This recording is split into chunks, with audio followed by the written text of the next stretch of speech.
Suscríbete a Venganza Perfecta. Ahora, comencemos. El sol de la tarde se filtraba a través de las persianas del estudio de Gonzalo Becerra, proyectando rayas sobre el escritorio de caoba donde estaba sentado revisando los planos arquitectónicos para un centro comunitario de veteranos. A los 62 años, la jubilación había sido amable con él, más tranquila que sus 38 años en el ejército mexicano, pero con propósito.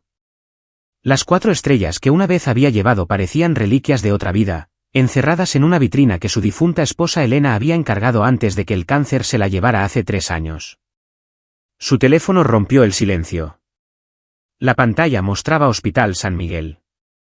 Señor Becerra, soy el doctor Perea de Urgencias de San Miguel.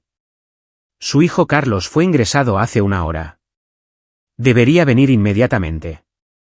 Las manos de Gonzalo permanecieron firmes mientras tomaba sus llaves, pero su mente corría a través de posibilidades. Carlos tenía 24 años, estaba sano, trabajaba como ingeniero de software para un contratista de seguridad privada. Accidente de coche, violencia aleatoria. El viaje de 15 minutos tomó 9. La sala de urgencias olía a antiséptico y miedo. Gonzalo encontró a su hijo en un cubículo con cortinas, con el rostro hinchado de color morado y negro, el brazo izquierdo en un cabestrillo, vendajes en las costillas. Los ojos de Carlos, los ojos de Elena, se clavaron en los de su padre. Y Gonzalo vio algo peor que el dolor. Vio humillación e ira. Papá, la voz de Carlos se quebró. No fue aleatorio. Gonzalo acercó una silla, manteniendo la voz nivelada. Cuéntame. La historia salió en fragmentos. 3 días atrás, 2 soldados uniformados habían aparecido en el departamento de Carlos. Habían mostrado identificaciones militares, auténticas, y dijeron que el general Guillermo Acero quería reunirse con respecto a un proyecto clasificado. Carlos había asumido que era un trabajo de consultoría legítimo a través de su empresa. Me llevaron al campo militar San Jerónimo, me llevaron a un edificio en la parte trasera de la base. Parecía que no se había usado en años. Carlos hizo una mueca al cambiar de posición. El general Acero estaba allí. Dijo que mi autorización de seguridad y mis habilidades de software me hacían perfecto para un programa que estaba dirigiendo. Sistemas de aprendizaje profundo, aplicaciones de guerra autónoma, completamente fuera de los libros. Dijiste que no. Gonzalo conocía a su hijo. Dije que necesitaba pasarlo por el departamento legal de mi compañía. Se rió. La mano buena de Carlos apretó el barandal de la cama. Dijo que yo no entendía que el servicio de mi padre significaba que yo tenía un deber patriótico. Que México necesitaba gente como yo para mantenerla a salvo de enemigos que no juegan según las reglas. Cuando me levanté para irme, sus hombres bloquearon la puerta.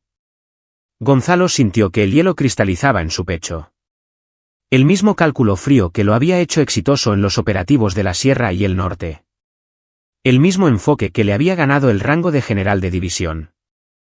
¿Qué dijo Acero? Dijo, tu generación piensa que la libertad significa elección. No es así. Eres propiedad del gobierno por nacimiento, hijo. Tu padre entendía eso. Luego asintió al coronel que estaba con él. Hernández, creo, y me golpearon. Profesionales, cuidadosos, nada que se notara a través de la ropa. Los ojos de Carlos brillaron. Cuando estaba en el suelo, Acero se agachó y dijo, tienes 48 horas para reportarte. Si no lo haces, haremos esto oficial. Los poderes de reclutamiento en tiempos de crisis son amplios y los accidentes le ocurren a las personas que se resisten al servicio. ¿Cuándo fue esto? Ayer por la tarde, fui a casa, traté de pensar. Esta mañana, Hernández apareció en mi departamento. Dijo que el tiempo se había acabado. Traté de correr. Me atraparon en el estacionamiento. La voz de Carlos bajó a un susurro. Papá, no sé qué hacer. Si voy a la policía, es mi palabra contra la de los generales. Si me escondo, me encontrarán. Acero dijo que tú entenderías, que tú sabías lo que significaba el verdadero servicio. Gonzalo se levantó lentamente, con las articulaciones protestando, la mente ya 3 movimientos por delante. Guillermo Acero. Sabía que ese nombre resurgiría eventualmente. No se entierra a una víbora de cascabel sin que eventualmente cabe su salida. Dime todo lo que recuerdes sobre el edificio, la gente, lo que Acero dijo sobre su programa. Carlos habló durante 20 minutos. Gonzalo grabó en su teléfono, tomó notas, hizo preguntas precisas que hicieron que el joven Becerra se diera cuenta de que su padre estaba operando en un nivel diferente ahora. No el arquitecto retirado que hacía carne asada los domingos, sino algo más antiguo y peligroso. Cuando Carlos terminó, Gonzalo guardó su teléfono. Te vas a quedar con tu tío Raimundo en Chihuahua por 2 semanas. Haré los arreglos esta noche. Volarás mañana después de que los médicos te den el alta. Papá, ¿qué vas a hacer? Gonzalo recordó el funeral de Elena, el elogio de Carlos sobre su madre, enseñándole que la fuerza significaba proteger a aquellos que no podían protegerse a sí mismos. Recordó sostener a Carlos como un recién nacido en el campo militar, prometiéndole a Elena que nunca dejaría que este niño creciera en un mundo donde ganaran los abusadores.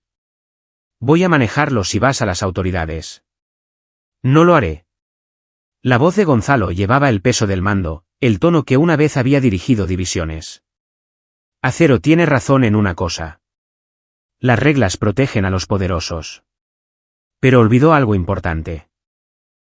Apretó suavemente el hombro de su hijo. Le enseñé todo lo que sabe sobre doblar las reglas. No le enseñé todo lo que sé. Esa noche, Gonzalo se sentó en su estudio con una botella de tequila añejo que había estado guardando y un cofre cerrado con llave que no había abierto en 5 años. Dentro había artefactos de otra vida. Medallas, menciones, fotografías y un diario de cuero que Elena le había animado a llevar durante los despliegues. Abrió una entrada de marzo de 2003. El capitán Guillermo Acero mostró promesa hoy durante los ejercicios tácticos. Mente aguda, tácticas agresivas, dispuesto a tomar riesgos que otros no tomarán. Me recuerda a mí mismo a esa edad, para bien y para mal. El mayor Chan expresó preocupaciones sobre la actitud de Acero hacia las reglas de enfrentamiento. Lo vigilaremos. Gonzalo pasó las páginas hacia adelante. Julio de 2007. Promovía a Acero a mayor en contra de la recomendación de Chan. Sus resultados en tierra caliente hablan por sí mismos. 15 objetivos de alto valor eliminados, bajas amigas mínimas. Pero sus métodos me preocupan. Le dijo al teniente Morales que, civiles enemigos, es redundante en territorio controlado por el cártel. Tuve que reprenderlo oficialmente. Se disculpó, pero sus ojos estaban vacíos. Elena me preguntó anoche si estoy creando un monstruo. Le dije que estoy creando un arma. Ella preguntó qué pasa cuando las armas deciden quiénes son sus enemigos. Gonzalo se sirvió un trago doble, estudió una fotografía de 2009.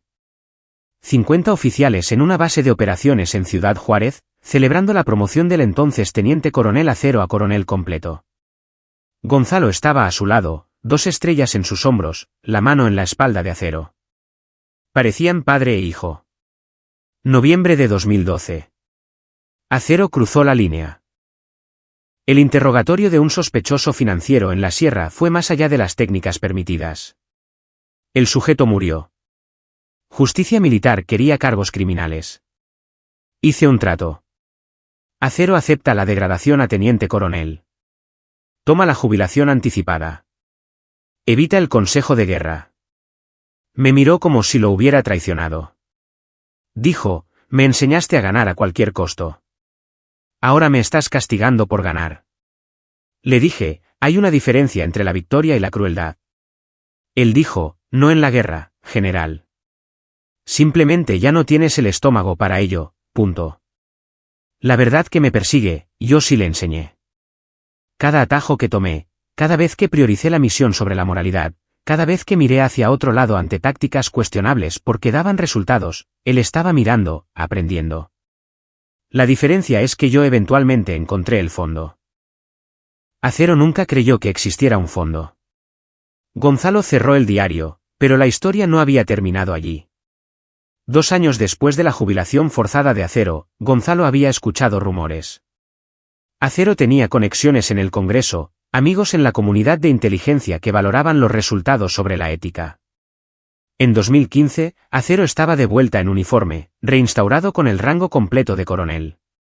Para 2018, se convirtió en general de brigada.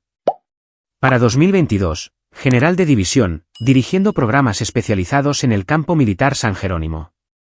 Gonzalo había observado desde el retiro, diciéndose a sí mismo que ya no era su problema.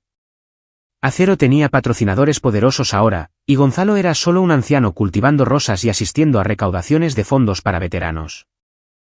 Dejar que los oficiales más jóvenes se encargaran de los Guillermo Aceros del mundo. Entonces Acero le puso las manos encima a Carlos. Gonzalo abrió su computadora portátil, inició sesión en foros. Todavía tenía acceso a redes privadas donde los oficiales retirados intercambiaban información y favores. Publicó consultas cuidadosamente redactadas sobre el campo militar San Jerónimo, sobre reclutamiento inusual, sobre las operaciones actuales del general Acero. La primera respuesta llegó en 1 hora. Martín Mejía, el antiguo sargento mayor de comando de Gonzalo, ahora dirigiendo una firma de investigación privada en Ciudad de México. General, es bueno saber de usted. Malas noticias sobre su objetivo. He estado escuchando cosas. 3 fuentes potenciales pueden reunirse en persona, mismo lugar de siempre. Gonzalo escribió su respuesta, mañana 0800. Más respuestas se filtraron durante la noche. Un oficial de justicia militar mencionó extraoficialmente que San Jerónimo había visto actividad inusual. Consultores civiles desapareciendo de los registros, discrepancias presupuestarias, programas de acceso especial sin supervisión. Un coronel de logística retirado dijo que su sobrino, un programador, había sido abordado por la gente de Acero y amenazado cuando se negó. El chico estaba demasiado asustado para presentar una denuncia. A las 3 de la mañana, Gonzalo tenía 12 historias similares. Surgió un patrón. Acero estaba reclutando civiles con habilidades técnicas especializadas, programadores, ingenieros, expertos en comunicaciones, y forzándolos a un programa clasificado. Aquellos que cooperaban desaparecían en San Jerónimo durante semanas, luego emergían con acuerdos de confidencialidad y pagos considerables. Aquellos que se negaban enfrentaban intimidación, violencia o algo peor. Un mensaje hizo que la sangre de Gonzalo se helara. De un psiquiatra retirado de la Marina, General Becerra, recuerdo su liderazgo con cariño. Respecto al general Acero, fui contratado el año pasado para proporcionar evaluaciones psicológicas para un programa en San Jerónimo. No se me dio contexto, solo se me pidió evaluar la tolerancia al estrés y la flexibilidad moral en los candidatos. Los protocolos de prueba eran preocupantes. Cuando cuestioné el propósito, me dijeron que era clasificado. Cuando me negué a continuar, mi contrato fue terminado y recibí una visita de la policía militar advirtiéndome sobre discutir información clasificada. Vi a 16 sujetos durante mis 3 meses. Todos tenían la misma mirada. Mentes brillantes que habían sido quebradas y reensambladas en algo obediente. No sé qué está construyendo Acero, pero no está sirviendo a México. Gonzalo cerró la computadora portátil al amanecer. Había pasado 38 años aprendiendo a leer situaciones, identificar amenazas y ejecutar soluciones. El panorama estaba claro. Guillermo Acero había creado un feudo privado dentro del campo militar, ejecutando un programa ilegal que impresionaba a sus patrocinadores políticos mientras aterrorizaba a los civiles para que cumplieran. Había aprendido de los mejores cómo operar en las sombras, cómo hacer que sus crímenes parecieran patriotismo. Pero Gonzalo también le había enseñado a Acero sus debilidades. El ego del hombre requería reconocimiento. Necesitaba subordinados que le temieran, superiores que lo elogiaran y enemigos que reconocieran su superioridad. Esa necesidad de validación, de que otros fueran testigos de su poder, era la grieta en su armadura. Gonzalo fue a su recámara, abrió el closet y sacó una bolsa colgante que había mantenido impecable para ocasiones formales. Dentro estaba su uniforme de gala, el uniforme de gran gala del ejército, perfectamente planchado, con las insignias de general de división brillando en cada hombro. No lo había usado desde el funeral de Elena, cuando enterró a su esposa con todos los honores militares y se retiró al mes siguiente. Colocó el uniforme en su cama, pasó los dedos sobre las cintas de combate, las insignias, la insignia que representaba una vida de servicio. La voz de Elena resonó en la memoria: tú no eres el arma, Gonzalo. Tú eres el hombre que decide cuándo y por qué se usan las armas. Nunca olvides cuál importa más. Su teléfono vibró. Carlos desde el hospital. El tío Raimundo me está esperando. El vuelo es al mediodía. Papá, por favor no hagas nada que te lastime. Él no vale la pena. Gonzalo respondió escribiendo, él no. Tú sí. Confía en mí. Se bañó, se afeitó y comenzó el ritual preciso de vestirse con su uniforme. Un ritual que realizó 1000 veces, cada movimiento automático.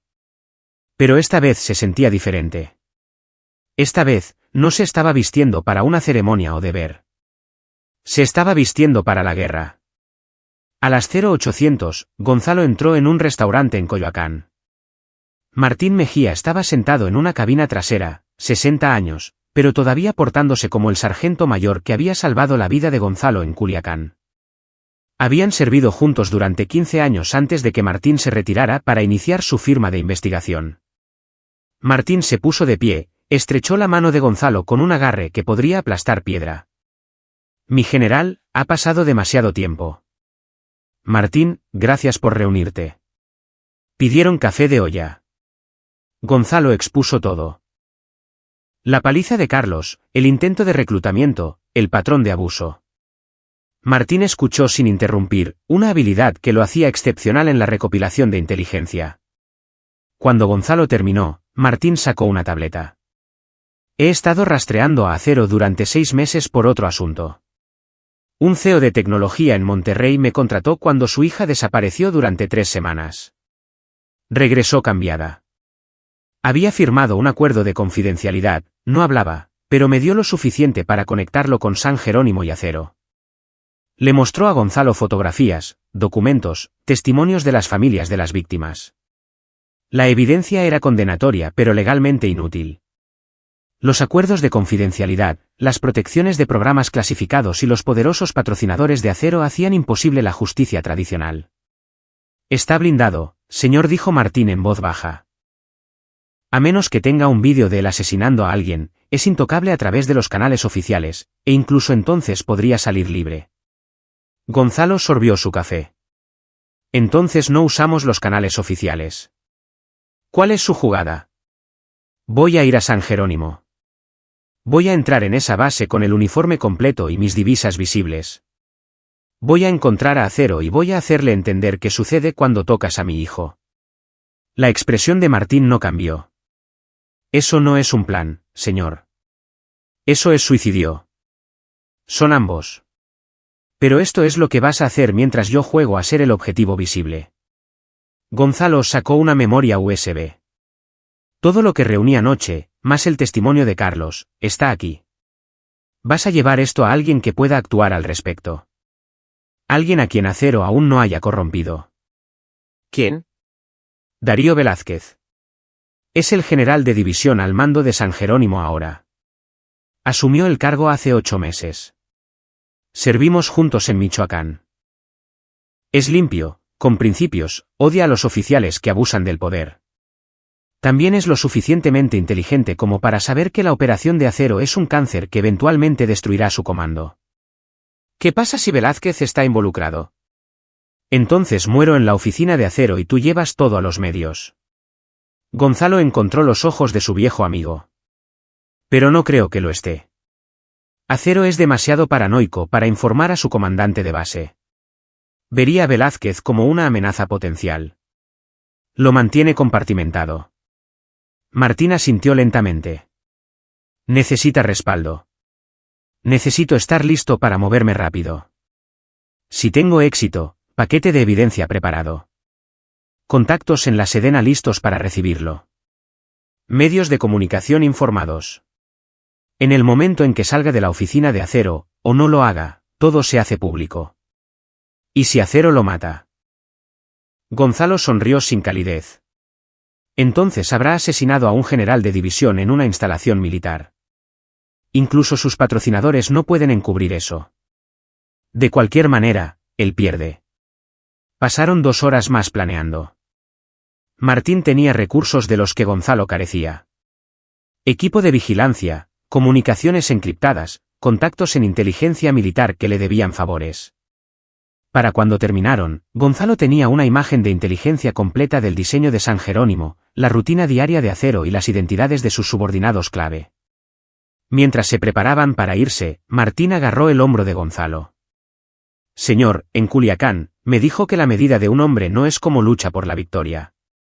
Es como lucha después de que la victoria es imposible. Recuerdo que esta es esa clase de pelea. Acero podría ganar. El sistema podría protegerlo. Usted podría terminar en un consejo de guerra o algo peor. Gonzalo pensó en la cara golpeada de Carlos, la voz de Elena, las 16 víctimas que describió el psiquiatra de la Marina. Entonces caeré peleando. Algunas cosas valen el costo. Jaga. General. Sargento mayor. Gonzalo condujo a casa e hizo los arreglos para la partida de Carlos. Su hijo llamó desde el aeropuerto. Voz todavía tensa por el dolor. Papá. El tío Raimundo dijo que estás haciendo algo peligroso. No quiso decir que. Tu tío se preocupa demasiado. Papá, puedo vivir con lo que me pasó. No puedo vivir con que te lastimen por eso. Gonzalo miró el uniforme tendido en su cama. Carlos, cuando tenías 8 años, me preguntaste por qué seguía volviendo a los operativos. ¿Recuerdas lo que dije? Dijiste que algunas personas tienen que interponerse entre los lobos y las ovejas. Que eras un perro pastor. ¿Mentí? Nunca fui un perro pastor. Solo era otro lobo luchando contra lobos. La diferencia era que luchaba por algo más grande que yo mismo. La voz de Gonzalo se suavizó. Tú eres por lo que luché. Cada despliegue, cada misión, cada decisión difícil, fue para que pudieras crecer en un mundo donde pudieras elegir ser algo mejor que yo. Acero te quitó esa elección. La voy a recuperar. Silencio. Entonces vuelve a salvo. Haré lo mejor que pueda. Después de que Carlos colgó, Gonzalo terminó de vestirse. Prendió cada condecoración con cuidado, revisó su apariencia en el espejo. El hombre que le devolvía la mirada parecía mayor de lo que recordaba. Cabello gris y líneas que no habían estado allí hace una década. Pero los ojos eran los mismos, los ojos de alguien que había visto lo peor que los humanos podían hacer y decidió luchar de todos modos. Condujo hacia el campo militar San Jerónimo mientras el sol subía hacia el mediodía. La base estaba a 40 minutos a las afueras de la ciudad. Había llamado con anticipación usando viejos códigos de autorización, informando a la puerta que estaba realizando una inspección no anunciada de programas clasificados. Los códigos técnicamente estaban vencidos, pero los guardias rara vez cuestionaban a los generales de división que actuaban como si pertenecieran al lugar. El campo militar se extendía a través de hectáreas de terreno en el Estado de México, una mezcla de instalaciones modernas y estructuras antiguas. Gonzalo navegó de memoria y con la inteligencia de Martín. Dirigiéndose hacia el sector sureste donde supuestamente se alojaba la operación de Acero, el guardia en la puerta principal se puso firme cuando vio el uniforme, con los ojos muy abiertos ante las insignias. General, no fuimos informados. Esa es la naturaleza de las inspecciones no anunciadas. Soldado, abra la puerta. Señor, sí, señor. El joven soldado prácticamente se lanzó a los controles.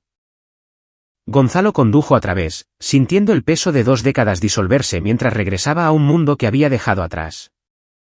Los soldados en el suelo se detenían y saludaban. Algunos de los suboficiales mayores miraban 2 veces reconociéndolo. La noticia se extendería rápido de que había un general de división retirado en la base. Acero lo sabría en 30 minutos. ¿Bien? Que sude. Gonzalo no condujo directamente al edificio de mando de Acero. En cambio, siguió la inteligencia de Martín hacia un antiguo complejo administrativo en el borde de la base, el edificio 47, supuestamente desmantelado, pero mostrando signos de uso reciente. Aquí era donde habían llevado a Carlos, donde Acero ejecutaba su programa ilegal. Se estacionó y caminó hacia la entrada.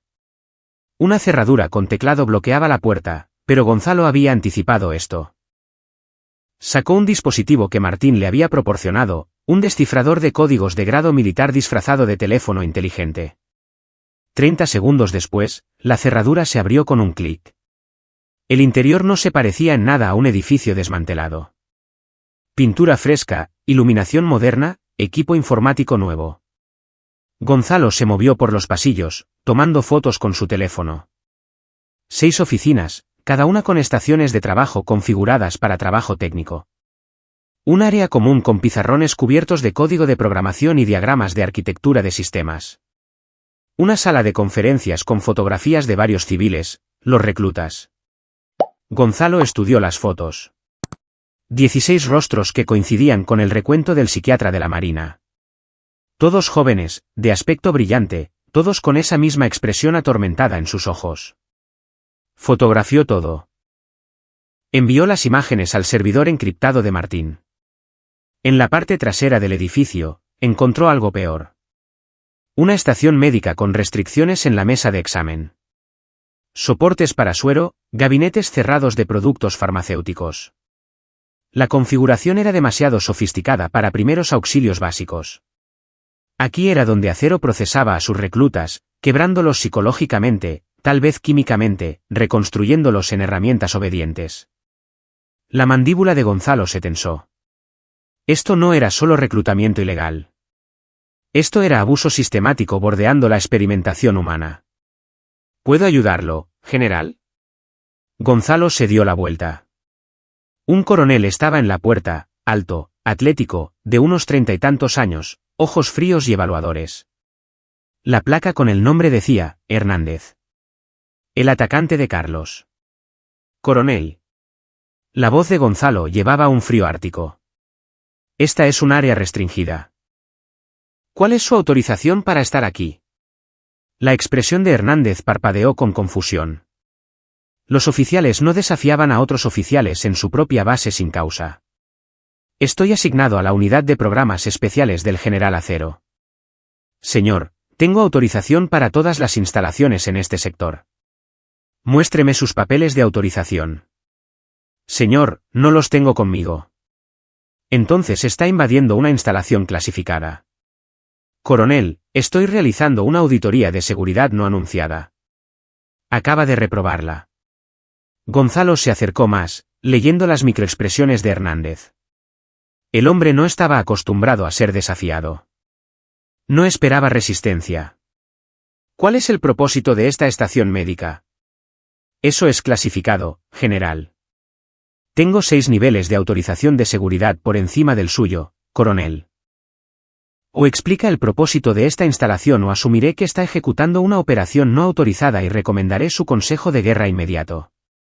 La mano de Hernández se movió sutilmente hacia su arma de cargo. Gonzalo lo notó, no reaccionó visiblemente, pero cambió su peso a una postura defensiva. Memoria muscular de décadas de entrenamiento de combate. Señor, con respeto, necesito contactar al general Acero antes de discutir detalles del programa. Hágalo. Dígale que el general Gonzalo Becerra está aquí. Dígale que estoy inspeccionando cada centímetro de su operación y dígale que si es inteligente, se reunirá conmigo en su oficina en los próximos 20 minutos. La voz de Gonzalo bajó a algo peligroso. Y coronel, el joven que usted y su general golpearon ayer, ese era mi hijo. La cara de Hernández se puso blanca. Señor, yo estaba siguiendo órdenes. ¿Siguiendo órdenes? Dejó de ser una excusa en Nuremberg. Usted es un coronel en el ejército mexicano. Debería saber mejor que torturar civiles en suelo nacional. Gonzalo se inclinó, con la voz lo suficientemente baja para que solo Hernández pudiera oír. Va a tener una elección pronto, coronel. Puede caer con Acero o puede testificar contra él. Piense muy cuidadosamente sobre qué opción sirve mejor a su futuro. Pasó junto a Hernández de regreso a su auto. Detrás de él, escuchó al coronel haciendo llamadas telefónicas frenéticamente. Gonzalo condujo hasta el complejo administrativo de la base, una estructura moderna de 3 pisos que albergaba las oficinas de comando. Más soldados saludaron mientras entraba. Un joven capitán en el mostrador de recepción saltó a la posición de firmes.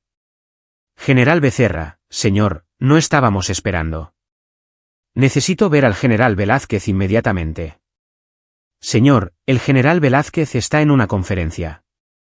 Dígale que es urgente y clasificado. El capitán vaciló, luego levantó un teléfono. 2 minutos después, Gonzalo fue escoltado a una oficina en el 3er piso. Darío Velázquez estaba detrás de su escritorio, las estrellas brillando, confusión y preocupación luchando en su rostro. Tenía 54 años, canoso en las sienes con la postura cuidadosa de un oficial que aprendió temprano que cada acción era escrutada. Gonzalo, ¿qué demonios estás haciendo aquí en uniforme? Cierra la puerta, Darío. Velázquez lo hizo, luego señaló una silla. Gonzalo permaneció de pie.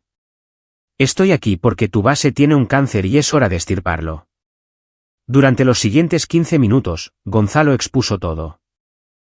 La paliza de Carlos, el programa ilegal de Acero, la evidencia que Martín había reunido. Le mostró a Velázquez fotografías del edificio 47, testimonios de familias de víctimas, documentación del patrón de abuso. La expresión de Velázquez se oscureció con cada revelación. Cuando Gonzalo terminó, el general se sentó pesadamente en su silla. Dios mío. Sabía que Acero estaba ejecutando programas clasificados, pero asumí que eran legítimos. Tiene autorización directa de la Sedena. Gonzalo, sus operaciones están compartimentadas por encima de mi nivel de autorización. Esa autorización está siendo abusada. Acero no está reclutando voluntarios. Está haciendo levas de civiles y torturándolos para que cumplan. Eso no es un programa clasificado. Eso es un crimen de guerra. ¿Tienes pruebas que se sostengan? Tengo 16 víctimas que testificarán si se les garantiza protección. Tengo documentación de equipo médico utilizado para condicionamiento psicológico. Tengo el testimonio de mi hijo sobre ser golpeado por personal militar por rechazar el reclutamiento. Gonzalo se inclinó hacia adelante. Y te tengo a ti, Darío. Eres el comandante de la base. Si reportas esto al inspector general, tendrán que investigar. Acero tiene amigos en el Congreso. Amigos poderosos que valoran sus resultados. No me importa si es amigo del presidente. Golpeó a mi hijo y ha estado aterrorizando civiles. Eso termina hoy. Velázquez guardó silencio por un largo momento. ¿Qué necesitas de mí? 48 horas. No interfieras con lo que estoy a punto de hacer y prepárate para moverte cuando te dé la señal. Martín Mejía entregará un paquete de evidencia completo. Tú lo presentas a la inspección, simultáneamente informas a tu cadena de mando y pones a Acero bajo arresto antes de que sus amigos puedan intervenir. ¿Qué estás a punto de hacer? Voy a visitar a un viejo estudiante y recordarle algunas lecciones que olvidó. Velázquez se puso de pie. Gonzalo, Acero es peligroso. Es paranoico, violento, y tiene subordinados leales que lo protegerán si lo confrontas directamente. Yo lo entrené, Darío. Sé exactamente cuán peligroso es. Por eso soy el único que puede detenerlo. Gonzalo se movió hacia la puerta, luego se detuvo. Cuando esto termine, asegúrate de que esas 16 víctimas reciban el asesoramiento y la protección adecuados. Y asegúrate de que todos los involucrados en la operación de Acero enfrenten la justicia. No solo él, sino cada oficial que permitió esto. Gonzalo. 48 horas, Darío, eso es todo lo que necesito. Gonzalo salió de la oficina de Velázquez y caminó de regreso a su auto. Su teléfono vibró. Martín, paquete listo. El ayudante de Velázquez acaba de contactarme para organizar la entrega. ¿Estás seguro de esto, señor? Gonzalo respondió escribiendo, nunca he estado más seguro de nada. Si no me reporto para las 6, ejecuta el plan B. Entendido, general. Dele con todo. Gonzalo condujo a través de la base hacia el cuartel general de Acero, un edificio achaparrado y feo que una vez había albergado operaciones de inteligencia. El estacionamiento estaba casi vacío. Gonzalo se estacionó directamente frente a la entrada en un espacio marcado como reservado general. Se sentó por un momento, recomponiéndose. Este era el punto de no retorno. Una vez que cruzara esas puertas, sucedería una de dos cosas. O Acero sería destruido, o Gonzalo lo sería. No había término medio, ni compromiso. Hombres como Acero no aceptaban la derrota con gracia, y Gonzalo no estaba hecho para medias tintas. Pensó en Elena, su mano en la suya durante su última conversación antes de morir. Prométeme que tendrás cuidado con quién peleas, Gonzalo. No porque puedas perder, sino porque cada pelea te cuesta algo. Ganes o pierdas, pagas el precio. Lo prometo, amor. Y prométeme que cuando pelees, será por algo que importe. No por orgullo o deber, sino por amor. Gonzalo salió del auto. El sol de la tarde brillaba en sus divisas. Los soldados que pasaban se detuvieron y miraron fijamente. Un mayor que se acercaba al edificio se congeló a medio paso, luego hizo el saludo más nítido que Gonzalo había visto en años. Lo devolvió secamente y caminó a través de la entrada. El interior era institucional. Paredes beige, iluminación fluorescente, olor a café rancio y documentos viejos.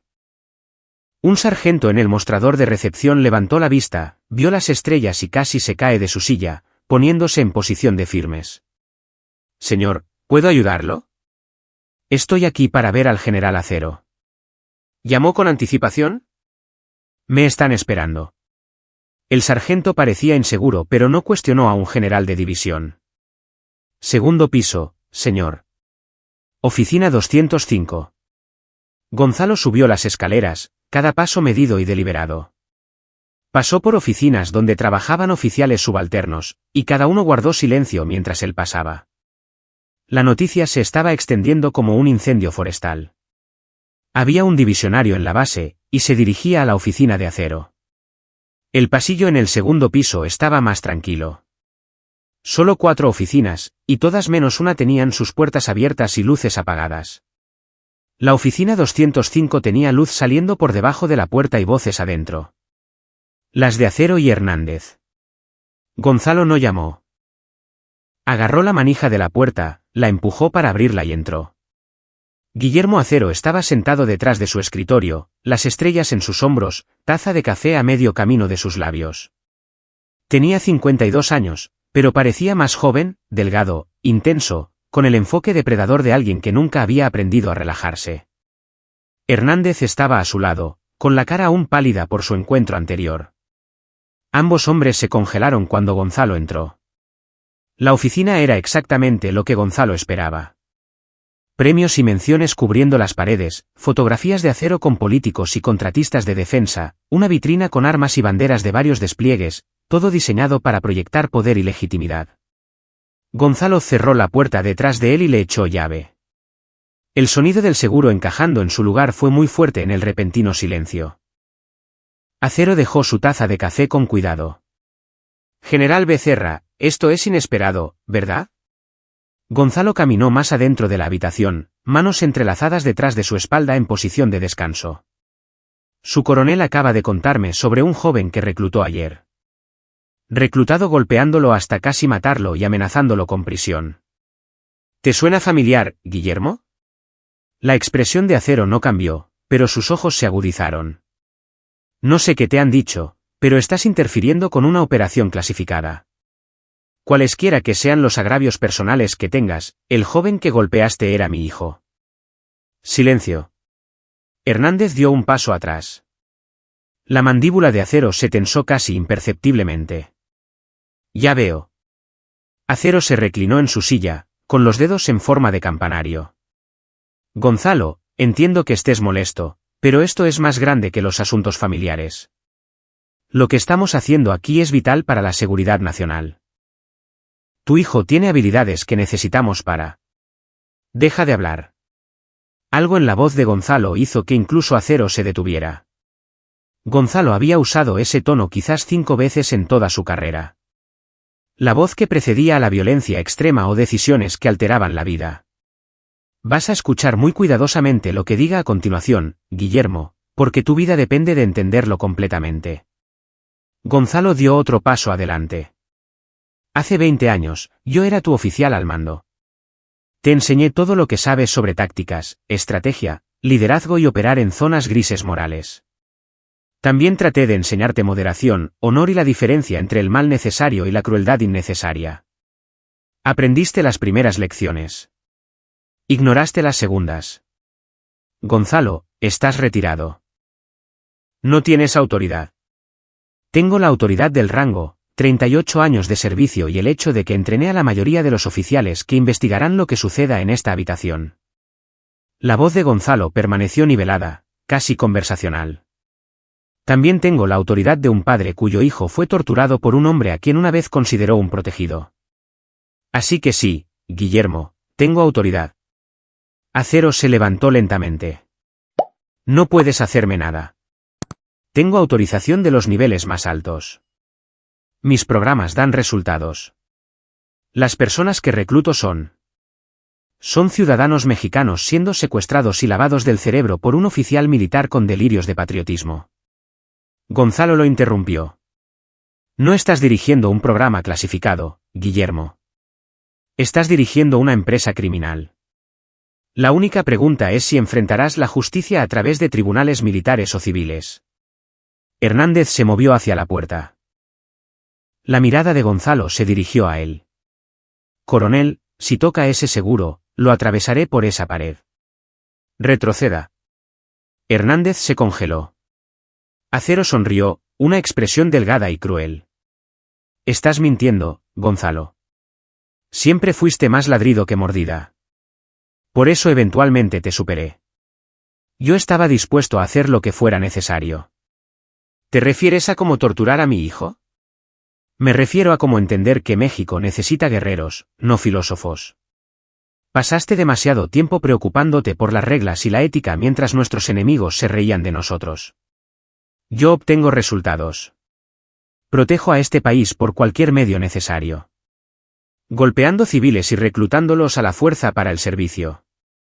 Reconociendo que en una guerra total no hay civiles, solo activos y amenazas. La voz de Acero se elevó ligeramente, revelando al fanático debajo de la fachada profesional. Tu generación tuvo miedo de actuar en el pasado y nos ató las manos porque tenían miedo de ser demasiado duros. Mi generación entiende que la victoria requiere sacrificio, a veces de personas que no se ofrecen como voluntarios para ello. Gonzalo asintió lentamente. Ahí está.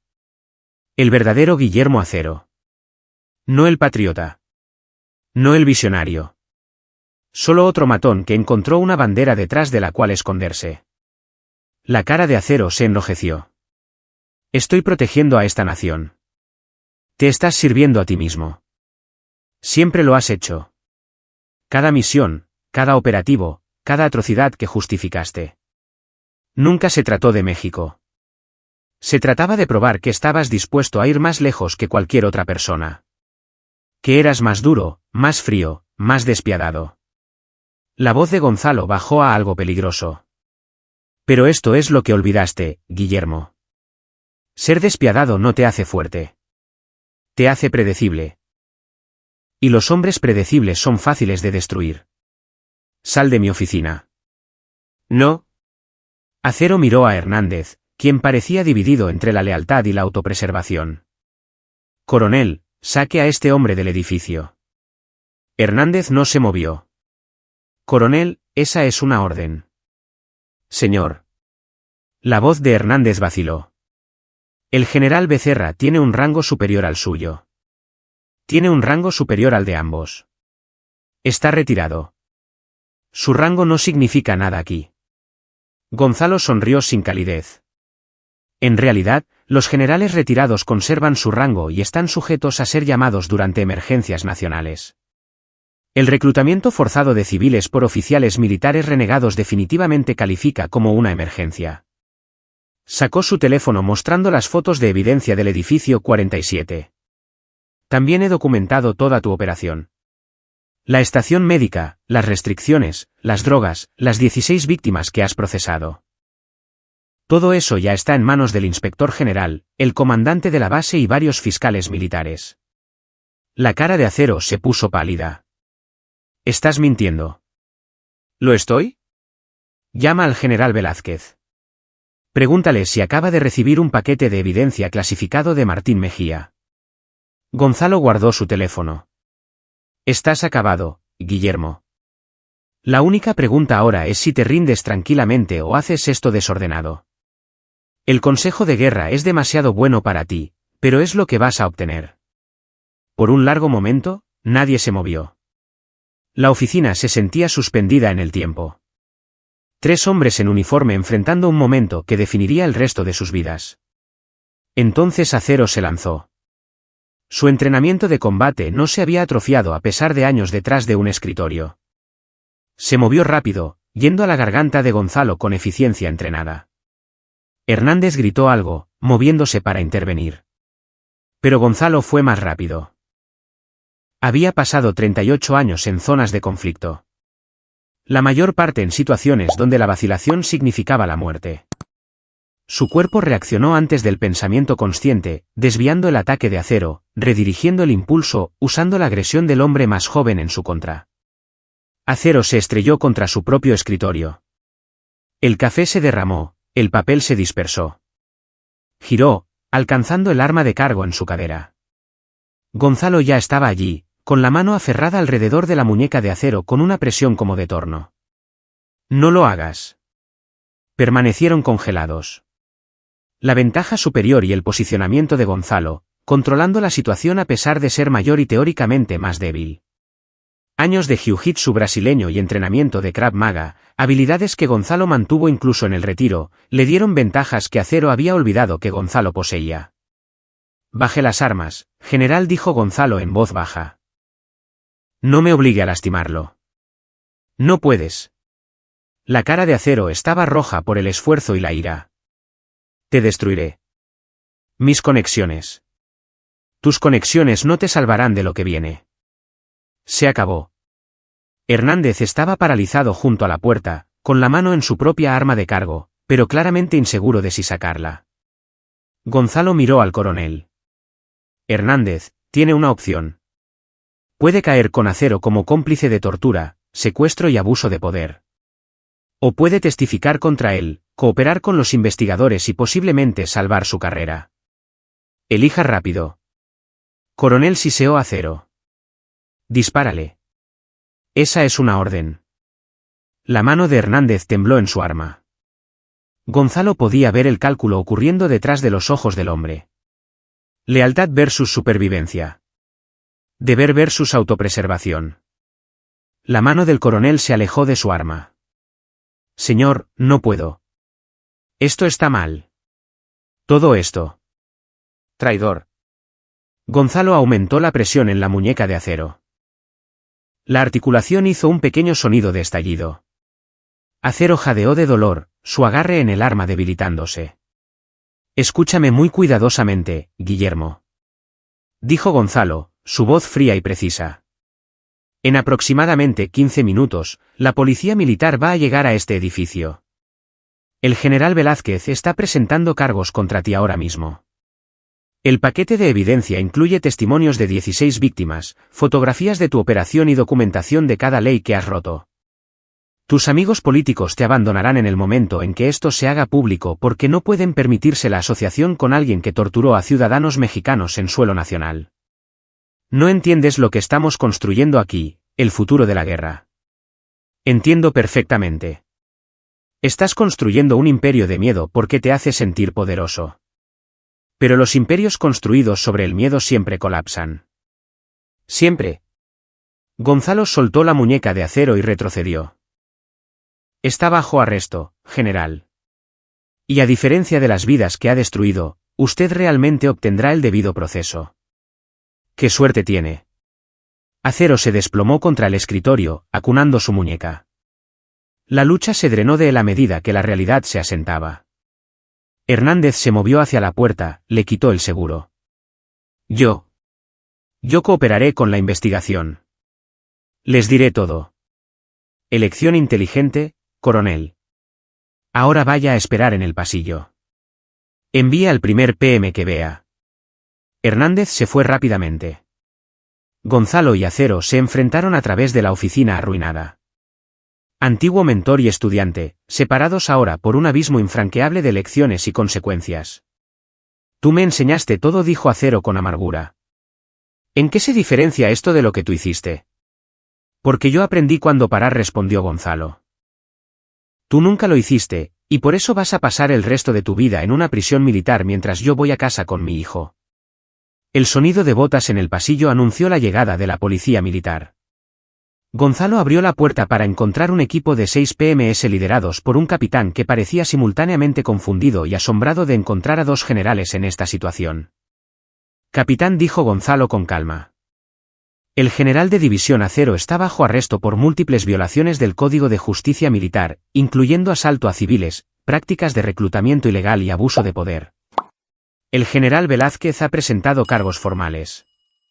Debe poner al general Acero bajo custodia inmediatamente.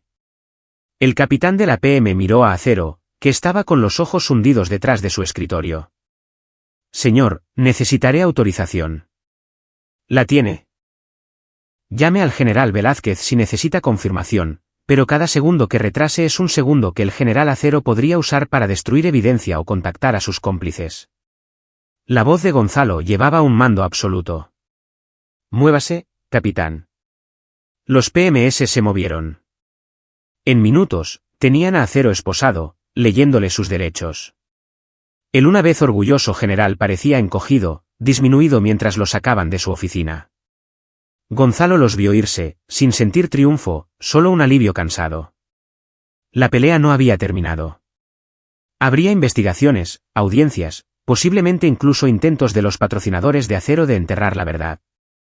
Pero la primera batalla estaba ganada. Su teléfono vibró. Martín, Velázquez confirma el arresto. Paquete de evidencia entregado. Está bien, señor.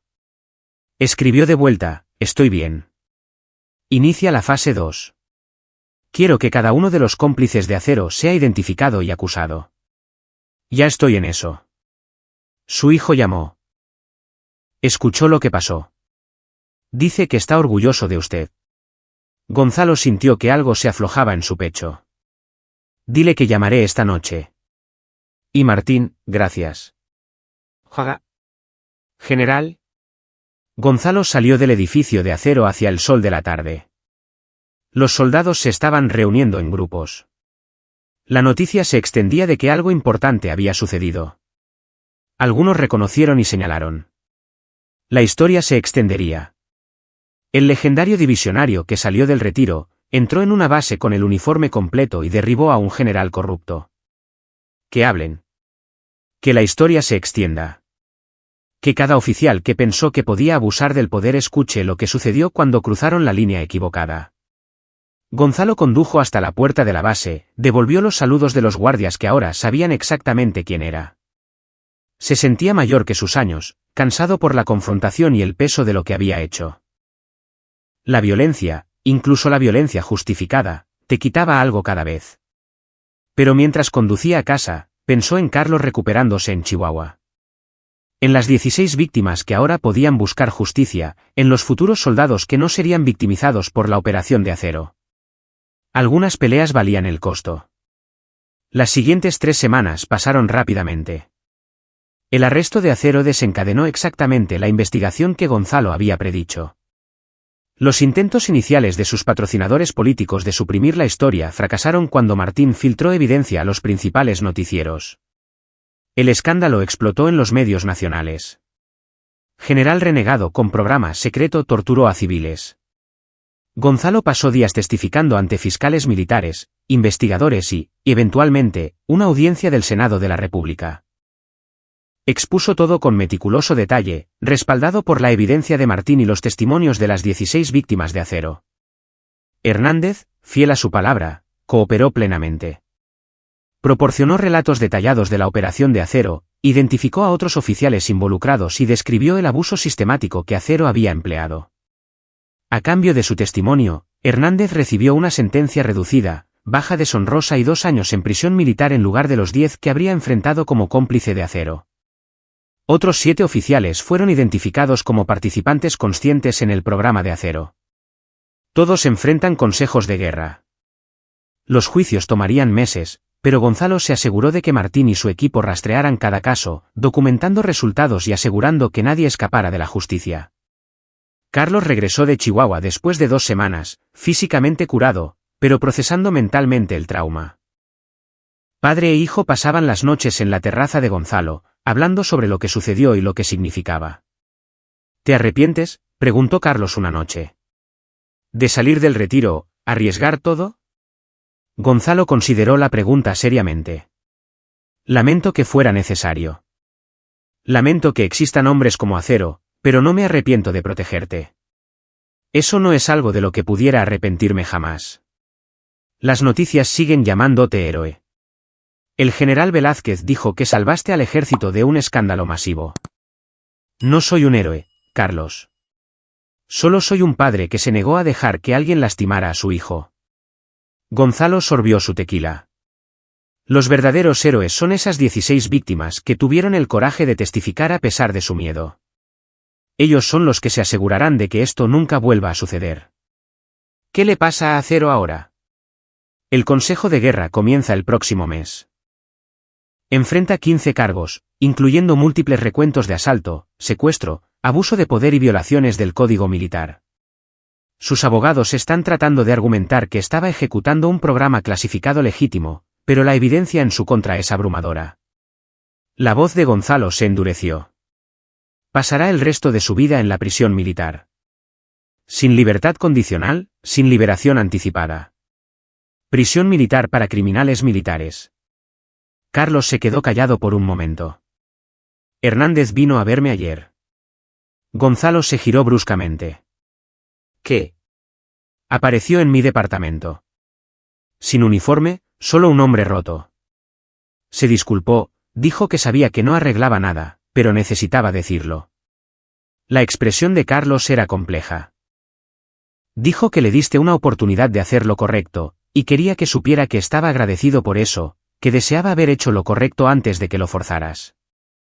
¿Qué le dijiste? Le dije que apreciaba la disculpa, pero que tomaría mucho tiempo antes de que pudiera perdonarlo, si es que alguna vez lo hago. Carlos encontró los ojos de su padre. ¿Estuvo bien eso? Eso fue perfecto. El perdón no es algo que le debas a nadie, hijo. Es algo que das cuando y si estás listo. Los días se alargaron en semanas. Gonzalo regresó a su rutina de jubilación. Proyectos de arquitectura, organizaciones de veteranos, mañanas tranquilas con café y periódicos. Pero algo había cambiado. Se sentía más presente, con más propósito. La muerte de Elena lo había vaciado, lo había hecho inseguro de su lugar en el mundo. Confrontar a Acero le había recordado que incluso en el retiro, incluso en el duelo, todavía tenía algo que contribuir. 6 semanas después del arresto de Acero, Gonzalo recibió un visitante. El general Darío Velázquez apareció en su puerta vestido de civil, luciendo incómodo. Darío, no esperaba verte. ¿Puedo pasar? Se sentaron en el estudio de Gonzalo, la misma habitación donde todo esto había comenzado. Velázquez miró a su alrededor a las fotografías, los libros, la dignidad tranquila de una vida bien vivida. Vine a disculparme, dijo Velázquez finalmente. Debería haber sabido lo que Acero estaba haciendo. Soy el comandante de la base. Era mi responsabilidad saber. Fuiste compartimentado intencionalmente. Acero fue lo suficientemente inteligente como para ocultar su operación de la supervisión. Esa no es una excusa. 12 anomalías separadas en los informes de la base deberían haber llamado mi atención. Consumo de energía inusual en el edificio 47. Movimientos de personal irregulares. Asignaciones presupuestarias faltantes. La mandíbula de Velázquez se tensó. Fui perezoso, Gonzalo, cómodo en mi mando. Confié en que los programas clasificados eran legítimos porque cuestionarlos era más difícil que aceptarlos. Gonzalo les sirvió a ambos un trago. Lo arreglaste cuando supiste la verdad. Eso es lo que importa. Tú lo arreglaste. Yo solo presenté el papeleo después de que hiciste todo el trabajo duro. Velázquez aceptó el vaso. El ejército está realizando una revisión completa de todos los programas clasificados. Ahora están implementando nuevos protocolos de supervisión para evitar otra situación como la de Acero. Tu testimonio ante el Senado los convenció de que era necesario. Bien. Hay algo más.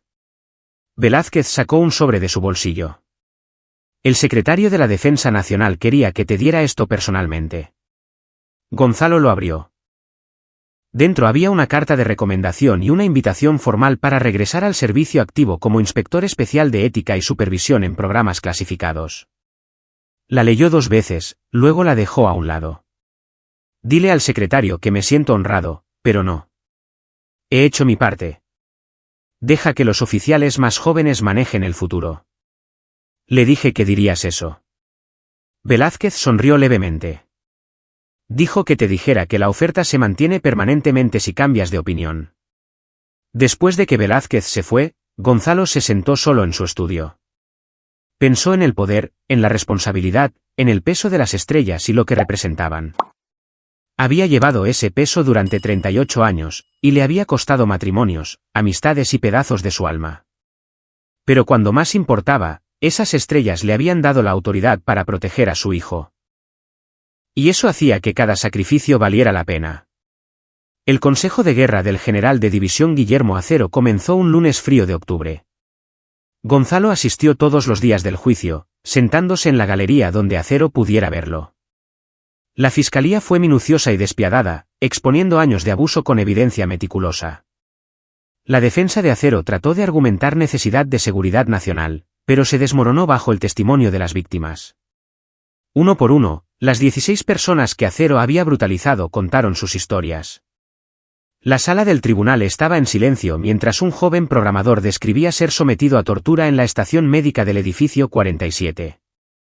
Una ingeniera testificó sobre semanas de tortura psicológica diseñada para romper su resistencia.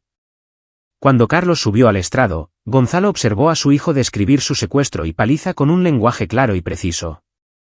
Carlos no embelleció ni dramatizó. Simplemente dijo la verdad, y la verdad fue suficientemente condenatoria. Los abogados de Acero trataron de desacreditar el testimonio, sugiriendo que las víctimas estaban confundidas o exagerando. Pero la evidencia de Martín, fotografías, documentos, testimonios de Hernández y otros cómplices corroboraron cada detalle. El juicio duró 3 semanas. El veredicto le tomó al jurado 4 horas para alcanzar. Culpable de los 15 cargos. La audiencia de sentencia fue breve. El juez presidente, un general de división que había servido con Gonzalo, miró a Acero con desprecio indisimulado. General Acero, ha sido encontrado culpable de crímenes que traicionan todo lo que el ejército representa. Torturó civiles. Abusó de su autoridad. Trajo vergüenza a un uniforme que usó y a cada soldado que sirve honorablemente. La voz del juez era de hierro. Será despojado de su rango, dado de baja deshonrosamente y sentenciado a 45 años de confinamiento en la prisión militar, sin posibilidad de libertad condicional. Acero no mostró emoción mientras los guardias se lo llevaban. Pero al pasar junto a Gonzalo en la galería, sus ojos se encontraron. Gonzalo no vio remordimiento allí, ninguna comprensión de lo que había hecho mal, solo resentimiento amargo y la certeza vacía de que había sido traicionado por un mundo demasiado débil para apreciar su visión. Fuera del tribunal, Gonzalo estaba con Carlos y Martín mientras los reporteros gritaban preguntas. General Becerra, ¿cómo se siente ver justicia servida? General, ¿alguna vez pensó en tomar la ley en sus propias manos? ¿Volverá al servicio activo? Gonzalo levantó una mano y las preguntas se apagaron. Diré esto una vez. La condena del general Acero no se trata de venganza o justicia para una familia. Se trata de proteger a cada ciudadano mexicano de oficiales militares que olvidan que sirven al pueblo, no a sí mismos. Mi hijo y las otras víctimas mostraron un tremendo coraje al testificar. Ellos son los verdaderos héroes en esta historia. Pero general, usted es el que detuvo a Acero. Llevé un uniforme e hice mi trabajo. Eso es todo. Ahora, si me disculpan, me gustaría llevar a mi hijo a cenar. Caminaron lejos de las cámaras hacia el auto de Gonzalo. Martín le dio una palmada en el hombro. Tremendo discurso, señor. Dije cada palabra en serio. Sé que lo hizo. Por eso funcionó. Martín miró a Carlos. ¿Estás bien, chico? Llegando a eso dijo Carlos. La terapia ayuda. Saber que Acero no puede lastimar a nadie más ayuda más. Condujeron a un restaurante tranquilo que Gonzalo favorecía, uno donde el personal sabía que no debían molestarlo por autógrafos o historias. Sobre cortes de carne y cerveza, hablaron de todo excepto del juicio, sobre el nuevo trabajo de Carlos con una compañía diferente, sobre la creciente firma de investigación de Martín, sobre el plan de Gonzalo de finalmente terminar el centro comunitario de veteranos que había estado diseñando. A medida que la cena terminaba, Carlos levantó su vaso. Por papá. Por enseñarme que enfrentarse a los matones siempre vale la pena, incluso cuando te cuesta algo. Martín levantó su vaso. Por el general Becerra, el mejor comandante bajo el que he servido, y el hombre que nos recordó a todos que el honor no es una debilidad. Gonzalo chocó vasos con ambos. Por la familia, de sangre y elegida, la única cosa por la que vale la pena luchar. Bebieron y Gonzalo sintió que algo se asentaba en su pecho. Una sensación de finalización, de ciclos terminando y nuevos comenzando. Elena habría estado orgullosa de cómo Carlos había manejado esta terrible experiencia. Ella habría estado orgullosa de Gonzalo también, aunque lo habría reprendido por la violencia en la oficina de acero. A veces la violencia es necesaria, amor. Pensó hacia donde quiera que ella estuviera. Pero me enseñaste a asegurarme de que siempre sea por las razones correctas. Creo que acerté en esta. 6 meses después, Gonzalo estaba en la ceremonia de dedicación del centro comunitario de veteranos que diseñó. El edificio era hermoso, moderno, pero cálido, con espacios para asesoramiento, capacitación laboral, reuniones sociales y atención médica. Representaba todo lo que él creía sobre el servicio. Que no terminaba cuando te quitabas el uniforme. Que cuidabas a aquellos que se habían sacrificado junto a ti. Carlos estaba a su lado, completamente curado ahora, con nueva confianza en su porte. El joven había comenzado una organización sin fines de lucro ayudando a víctimas de abuso militar a navegar el sistema legal y acceder a servicios de apoyo. Había encontrado propósito en su trauma, transformándolo en algo constructivo. A mamá le hubiera encantado esto, dijo Carlos en voz baja mirando el edificio. Ella diseñó la mitad, respondió Gonzalo. Encontré sus bocetos en archivos viejos, ideas que había tenido sobre lo que los veteranos realmente necesitaban. Solo terminé lo que ella comenzó. La ceremonia concluyó con Gonzalo cortando una cinta mientras los reporteros fotografiaban y aplaudían. Antiguos soldados que se beneficiarían del centro le estrecharon la mano, le agradecieron por todo lo que había hecho. No solo el edificio, sino el ejemplo que había establecido. Mientras la multitud se dispersaba, Gonzalo notó una figura de pie aparte. Un hombre vestido de civil, de unos 30 y tantos años, observando con intenso enfoque.